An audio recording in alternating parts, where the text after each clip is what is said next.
directly connected.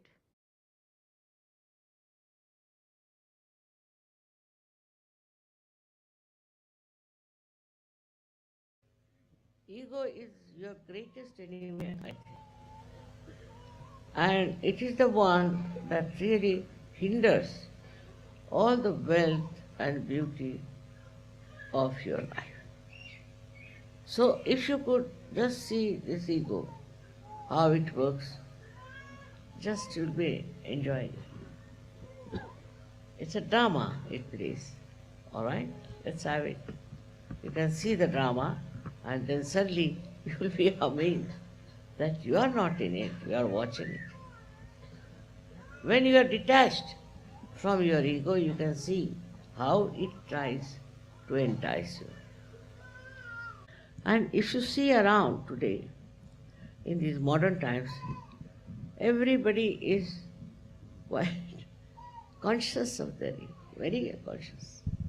And the way they are coming up in the newspapers or the way they are in some magazines, I'm quite amazed. I would feel shy to be there because it's so much of expression of your ego, nothing else. All kinds of things they start. They have competition of ego, lots of competition. Like they have a beauty competition, then they have another competition for Mr. You can say India, Mr. this thing, that. All these things actually give the person ego, and others also run after such competitions. They think, why am I not? I should be like that. So it's very deadening and absolutely blinds your mind that you think this is the way one has to be very successful. This success lasts for how long? It perishes in no time. But success in Sahaja Yoga is what will last forever, and everybody will remember it. The one who has this kind of a humble nature will be remembered for generations. I've never seen a statue of a person who has been egoistical. On the contrary, if there was some, they used to criticize. He was a very egoistical man. And nowadays it's impossible. Anybody who has ego, I don't think anybody is going to sing any songs about such a person or going to raise any statues in their name. We should not react.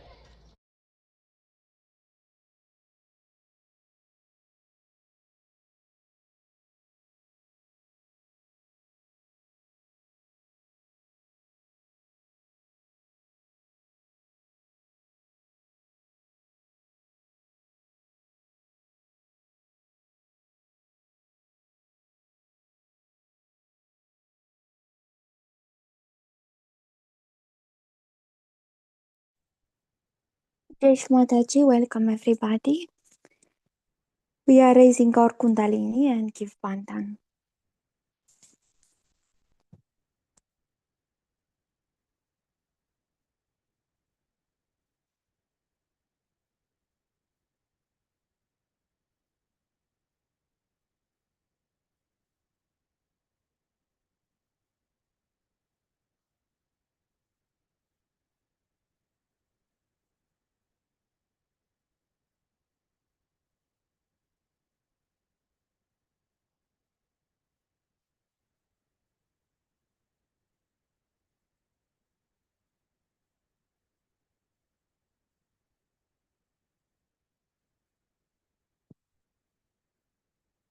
We sit with open hands in front of Mother.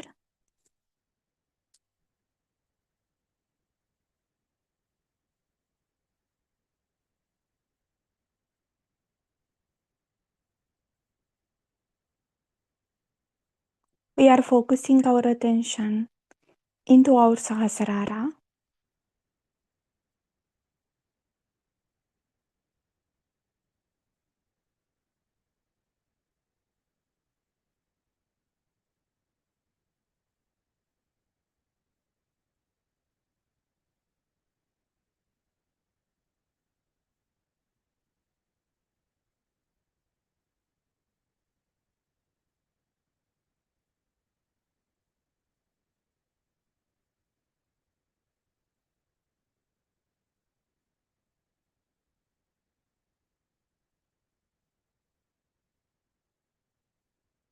Shri Mataji, please Mother connect our attention with your divine lotus feet. Shri Mataji, please take us all to Nirvichara state.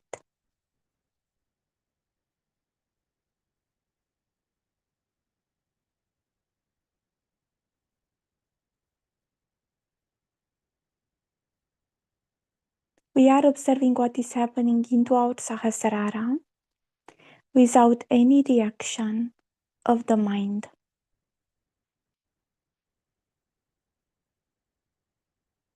If we have thoughts, we are saying neti, neti.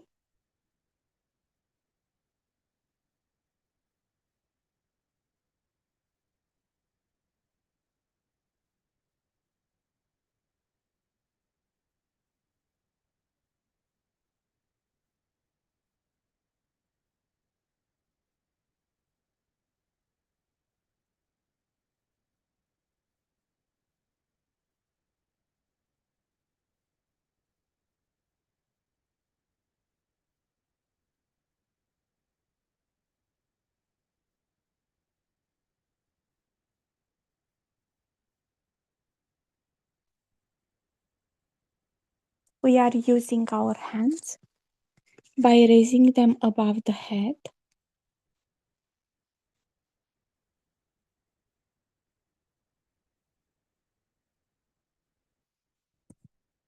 To establish our attention in meditation.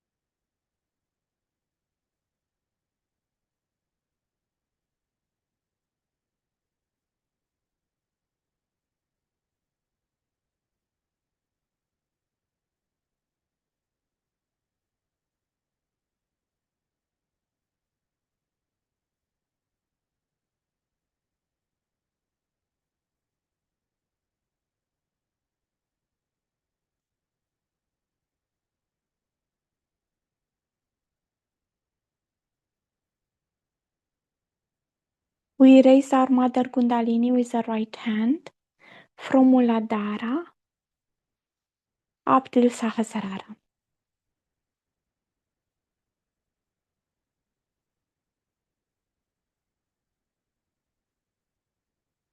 We do it again and again, observing the vibration on our Sushumna.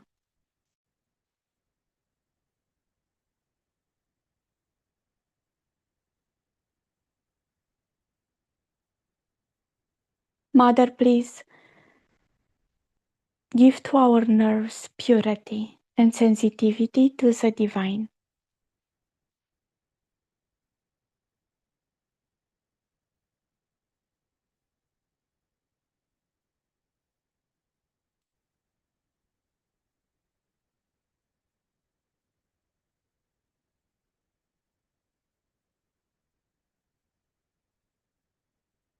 We can relax our hand.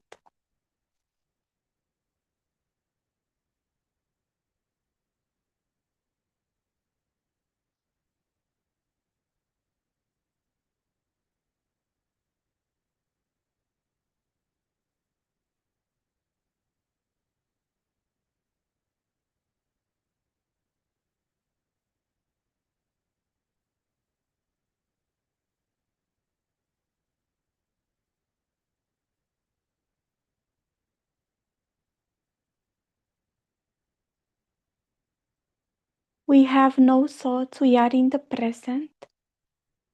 We are in front of Shri Mataji.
If we feel that we are losing our attention, we can raise again one hand above the head.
Our Father, who art in heavens, hallowed be thy name. Thy kingdom come, thy will be done on earth as it is in heavens. Give us this day our daily bread, and forgive our trespasses, as we forgive those who trespass against us. And lead us not into temptations, but deliver us from evil. For thine is the kingdom, the power, and the glory, forever and ever. Amen.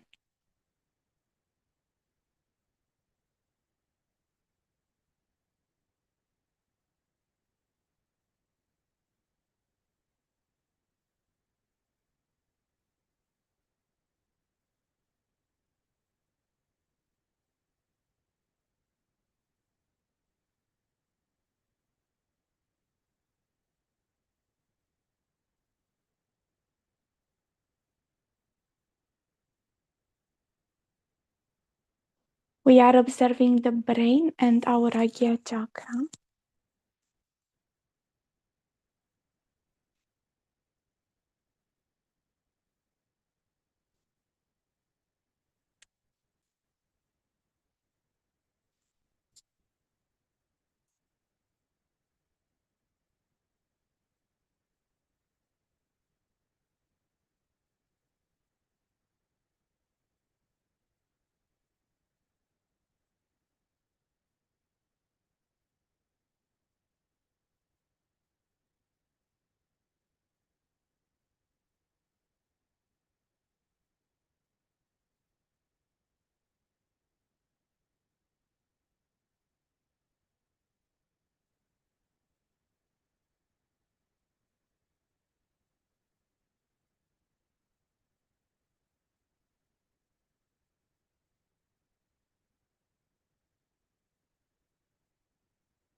Any reaction, any thought, project our attention outside.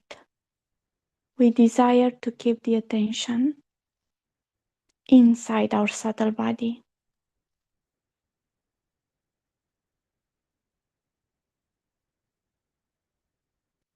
That means into our Sahasrara.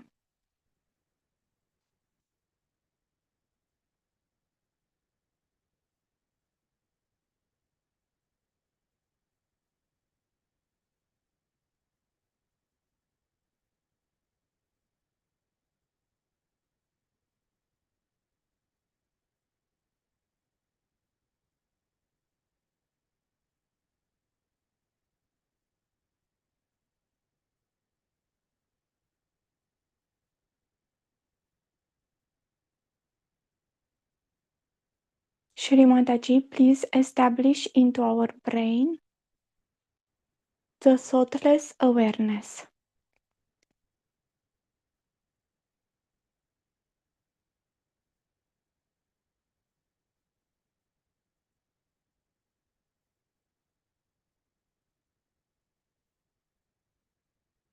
The Nirvichara. Om Tvameva Sakshat Shri Nirvichara Sakshat Shri Adi Shakti Mataji Shri Nirmala Devi Namo Namaha.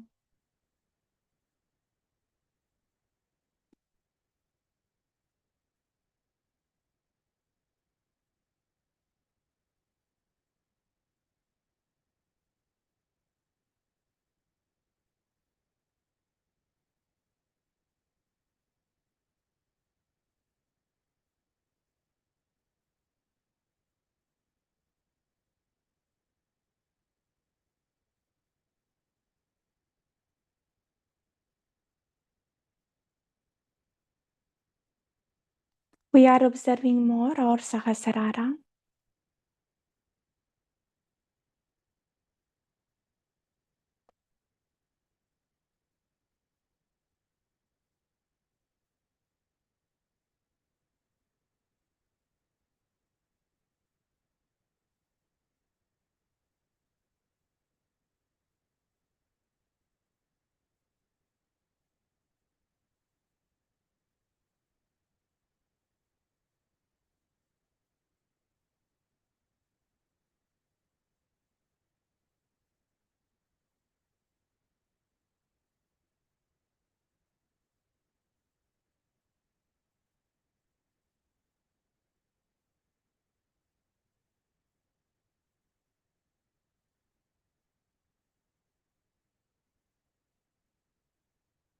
Shri Mataji, we are the Atma.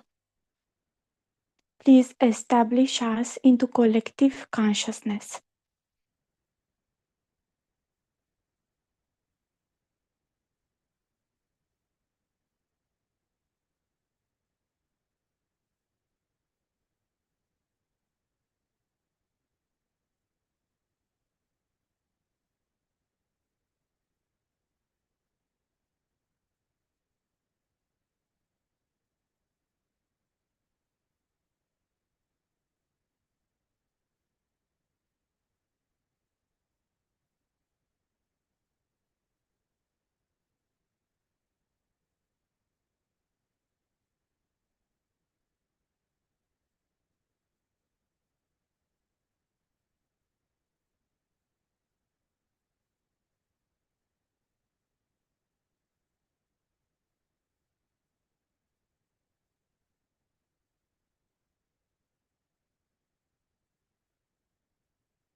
Shri Mataji, please let us see through the eyes of our spirit. What is important for our spirit?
In this state, we will listen a speech of Shri Mataji.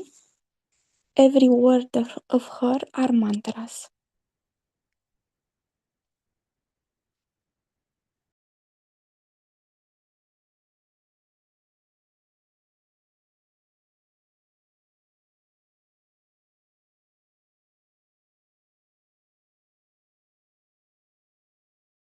Any songs about such a person or going to raise any statues in their name. we should not react. We should not react. If you see something wrong, all right, you meditate on that. You meditate. If you find anything wrong happening, all right, meditate on that.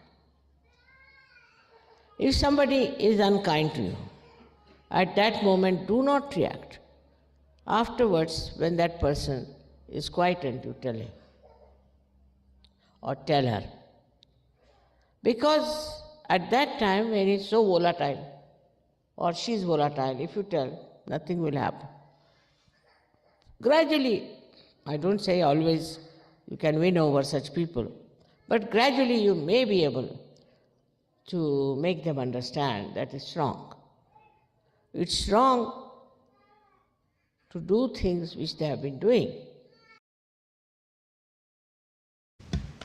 Today I was thinking of telling you about the ego problem because I think everybody feels that that's the biggest problem they all have, and there's a big ego trip one gets into, and they don't know what to do with it. So first part, I will tell you how the ego rises and what it does to us. The second, how to understand it, how to tackle the position of ego and put it in its own aspect. As you see in the map here, the yellow stuff that you see on top is the ego. The balloon that is yellow is the ego. You see down below, it starts from the Swadhisthana. This is the color of the bile within us. And this Swadhisthana chakra, which is for our creativity, is directly connected to that ego there. And when it starts rotating round the void and going to the various parts of the void, it collects all the problems of the void. Void is that green circle within us, where physically we have, in the void, we have uterus, we have kidney. It's a complete viscera. All the intestines, ascending, transverse, descending colon. Liver is the upper part of liver more. Then also pancreas and the spleen. So all the problems of these organs are collected by this chakra, which moves. It comes out of the Nabhi chakra and moves round and round and round and collects all the problems. It nourishes, gives power, the vital power to these organs, and also it generates necessary power for our creative action. It also collects the fat cells of the void, convert it into the proper cells for the brain, for its use, for the grey matter. All this work it has to do, one chakra. It manifests aortic plexus outside. On the physical level, we call it as aortic plexus, and it has got 6 subplexuses which look after all these organs.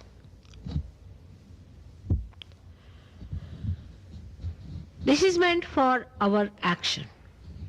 When we go into action, this chakra starts working. By the first power, which is on the left hand side, we desire. But by the second one,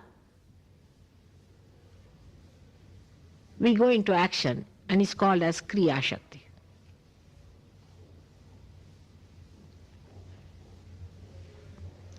Now when this action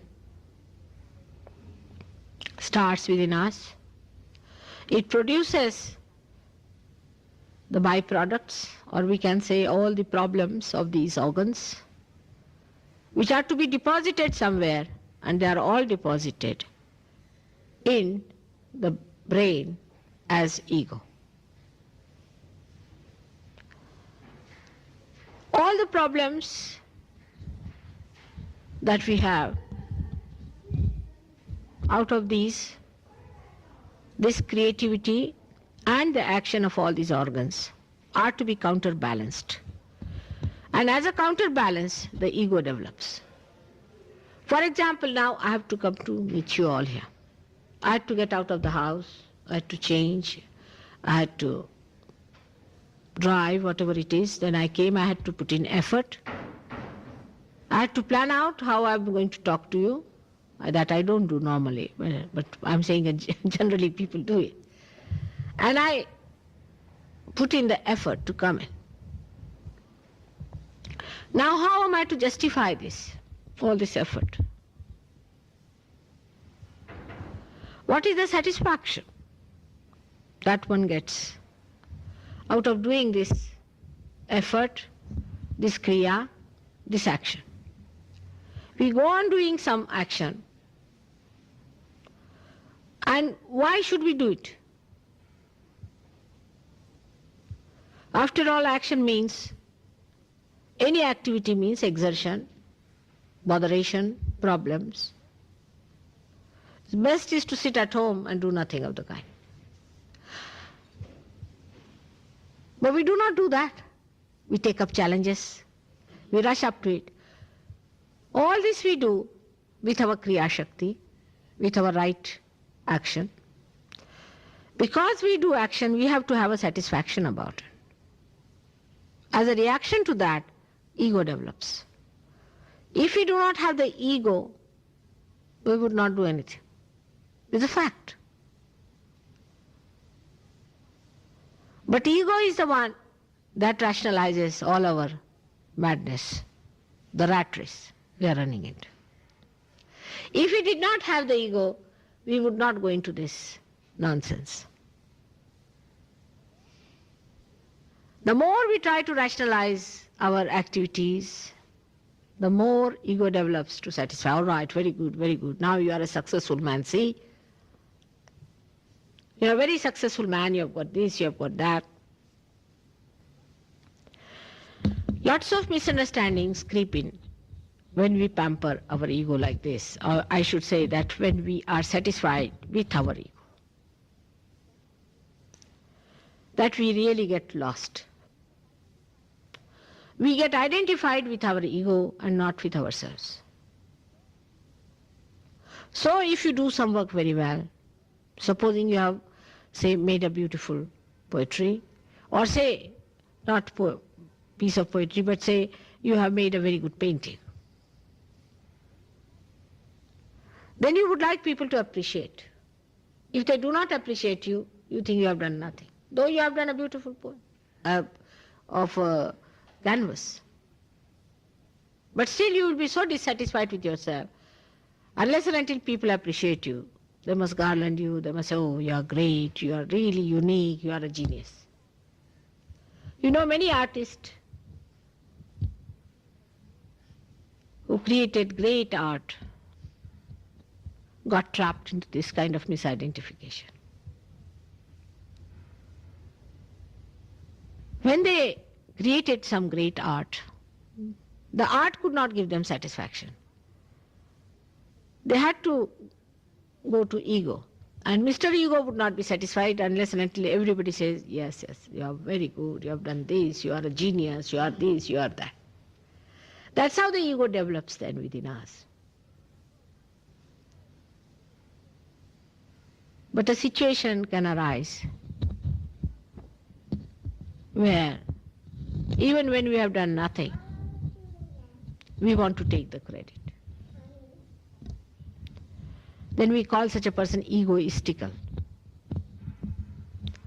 who says, I will do this, I have done this, I, then we call him an egoistical person. Because he gives words to his ego, that's why we call him egoistical. But all of us have got this Mr. Ego there sitting on our heads. When it starts bloating, the more successful you are, the worse it is. The more you indulge into planning and thinking, the worse it is. The balloon goes on, you see, pumped, as if you are pumping a balloon, you see. The more you pump, the more it becomes. And you can never realize that you are not that ego. Then you start feeling very nice about it. Because everybody says, oh, what a great man he is. The whole society develops on those lines. Now, how to overcome this ego? Because people start seeing gradually this. It happens. They start seeing Mr. Ego, oh, very great. He's coming up, giving me ideas, all right. You feel sometimes very depressed with the idea that this is Mr. Ego I was identified with. All right, you see your ego.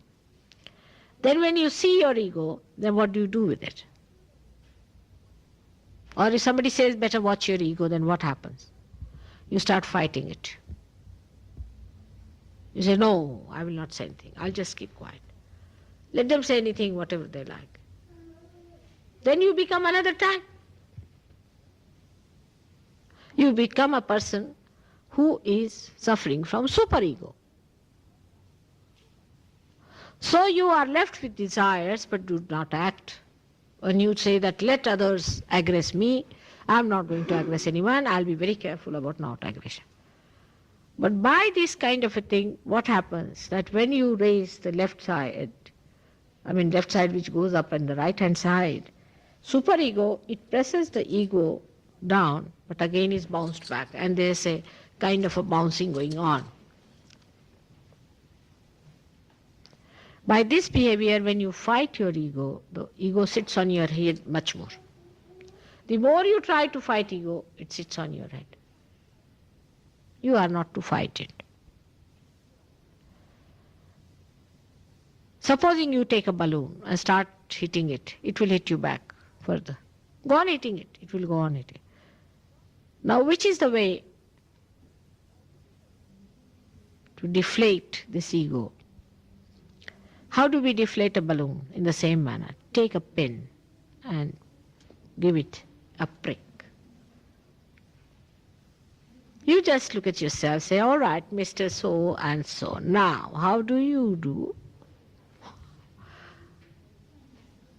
And you laugh at yourself. You said, oh, you were very unhappy, you see, when you saw that you were not praised very much. All right.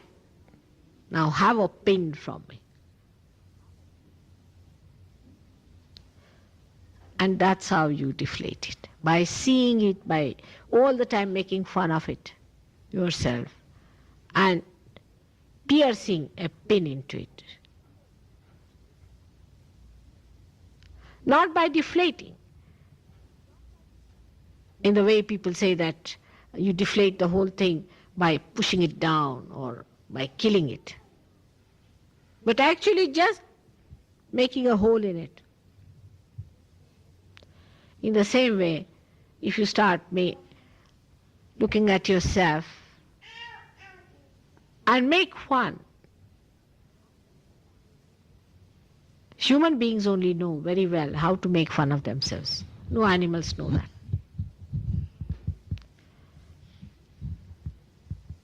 If you learn how to make fun of yourself, your ego will go down. So, we have only one choice left, is to be in the center, to watch your ego and superego.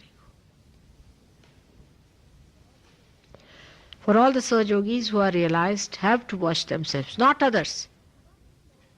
You should not expect anything of others, just expect something of yourself for a change.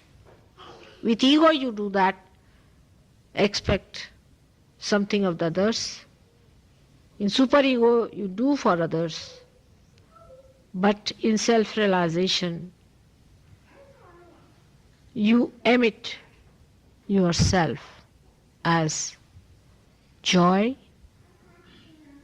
love and beauty. So if there is any reaction or if the Kundalini doesn't rise, there's nothing to feel bad or argue about it. By argument, if I could do, I would take you to courts and argue their things. But by argument I cannot do it. You see, it has to happen in you. I'm anxious that it should happen. In the same way, you should be also anxious that it should happen to you. There cannot be argument about it, you see. It's a happening. How can you argue about the sprouting of a seed? If it does not, you cannot argue with it. You see, it has to sprout. It's as simple as that. If it is not sprouting, there's something wrong. All right? So both the things, our ego and conditionings, are all the time acting outside. This reaction, which is built in within us, is just like bubbles in the ocean. And these bubbles keep us away from reality. These bubbles are of thoughts, and they just blast you all the time in your head, and you don't know why they are. When you depend on this artificial mind of yours, then you have no discretion as to understand what is good and what is bad. This mind is the one where all kinds of evil things start. All kinds of quarrels, fights, and possessiveness. Lastly, the war also comes there. It is in this mind only, which is nothing but a myth, all these concrete, destructive ideas somehow or other come up, and then they start growing and growing. Naturally, action has a reaction. This reaction itself is a wrong idea, and this reaction should be just dissolved into the feeling of pure love, the ocean of compassion. So with the great feeling of love and compassion, we can do it. We all can do it and can work it out. It's the love. You are working for love. Such an ocean of love is within you. How can you do without? And this has to work out at every level, whether it is your family, whether it is your city, whether it is your country, or the whole world. So the another thing is that when you are in that state of spirituality, then you are joy giving, you are peace giving, you are compassionate, and you love each other. All these problems of the ego just disappear.